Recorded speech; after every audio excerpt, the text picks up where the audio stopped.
Hey guys, इस chapter के जो भी नोट्स हैं वो मैंने कमेंट बॉक्स में पिन अप कर रखे हैं। आप वहां से चेक कर लेना, ठीक है। और मैंने बहुत इजी लैंग्वेज में लिखे हुए हैं। In this video we are going to do the important questions, 3 and 8 marks important questions of the chapter 4 class 12 history, that is a story of Buddhism, Sanchi stupa. So इसको हम जो है चैप्टर को हम कवर कर चुके हैं, सारी वीडियोस बन चुकी हैं, ठीक है। और मैंने इंटरेस्टिंग वे में आपको समझाया हुआ है, साथ में नोट्स भी प्रिपेयर हैं एक इजी लैंग्वेज में, ठीक है। मैनकाइंड जो आप समझ सकते हो इजी लैंग्वेज में मैंने बनाया है। मुझे पता है थोड़ी डिफिकल्टी होती है, इजी लैंग्वेज में बना रख के कमेंट बॉक्स में डाल रखे हैं। Okay, so in this video we are going to do the important questions. Okay, so I am Ankit, you are watching Humanities Lover. Let's get started.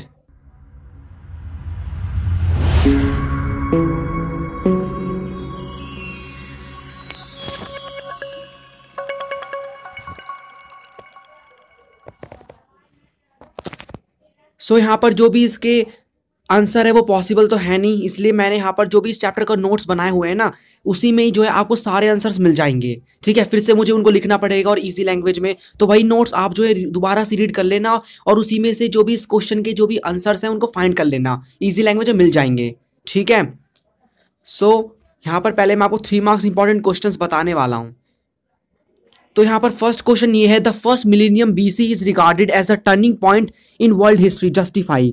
तो यहाँ पर जो फर्स्ट मिलेनियम बीसी है ना, उसको माना जाता है कि टर्निंग पॉइंट है हमारी हिस्ट्री में। क्यों?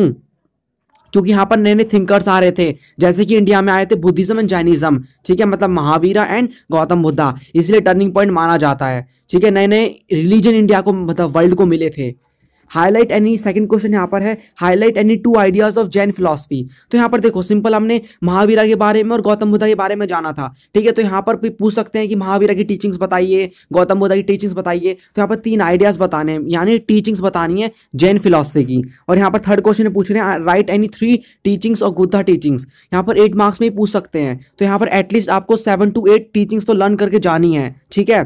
फोर्थ यहाँ पर जो क्वेश्चन है उसमें यह है, explain how the ideas of Puranic Hinduism developed in different ways within the tradition. तो यहाँ पर यह था ना कि देखो जो पुरानिक हिंदुइज्म था, पुरानिक हिंदुइज्म मतलब यहाँ पर हमने वैष्णविज्म और शैविज्म को कवर किया था, वो आपको यहाँ पर पूरा एक्सप्लेन करना है कि कैसे शुरुआत हुई थी विष्णु को की पूजा करने के, साथ में शिवा की, ठीक है।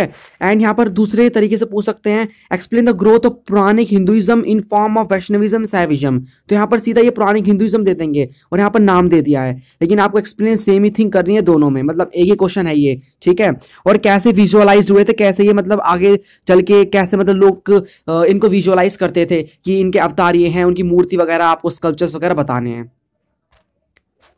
8 मार्क्स क्वेश्चन, ज्यादा क्वेश्चन नहीं है। देखो यहाँ पर क्या एनसीईआरटी क्वेश्चंस हैं? नहीं, यहाँ पर एनसीईआरटी क्वेश्चंस मैंने नहीं डाले हैं, ठीक है। एनसीईआरटी क्वेश्चंस आप एक बार देख लेना खुद से, ठीक है, क्योंकि एनसीईआरटी क्वेश्चंस तो इंपॉर्टेंट होते हैं। अगर मैं वो डाल देता तो यहाँ पर क्या मीनिंग रहता है इस वीडियो बनाने का, ठीक है। ये तो थोड़े थोड़े सिमिलर है लेकिन अलग क्वेश्चन है ये, और रिसर्च पे मैंने बनाया है, काफी रिसर्च पे वो करके बेस्ड पे, ठीक है।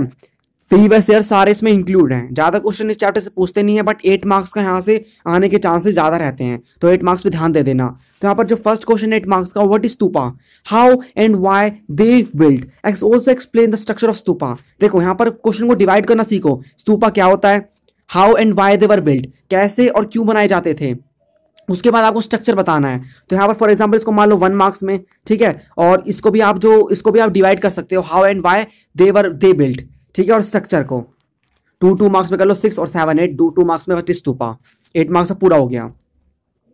सेकंड यहाँ पर है व्हाई।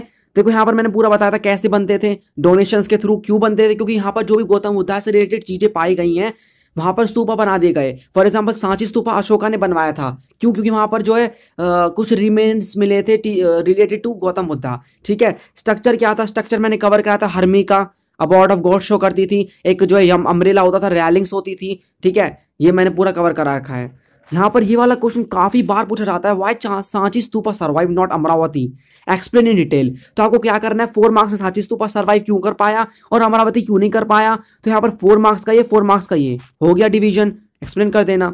थर्ड यहाँ पर question, the last question of 8 marks series, that is explain the structural and sculptural feature of Sanchi stupa और describe the feature of Sanchi stupa. देखो जो सांची स्तूपा है ना, जो कि भोपाल मध्य प्रदेश इंडिया के अंदर लोकेटेड है, आपको उसके फीचर्स बताने हैं। तो ये 4 पार्ट्स में डिवाइड हो गए, 4 पार्ट में अगर ऐसा पूछते तो आप चार दो पार्ट में डिवाइड कर लो। एक तो आप बताओगे स्ट्रक्चर वाले, स्ट्रक्चर का मतलब कैसे बनता है, कैसा था, मतलब हरमी का है, रैलिंग है, ये पूरा आपको एक्सप्लेन करना है। ये वाला स्ट्रक्चर सेम इसी में।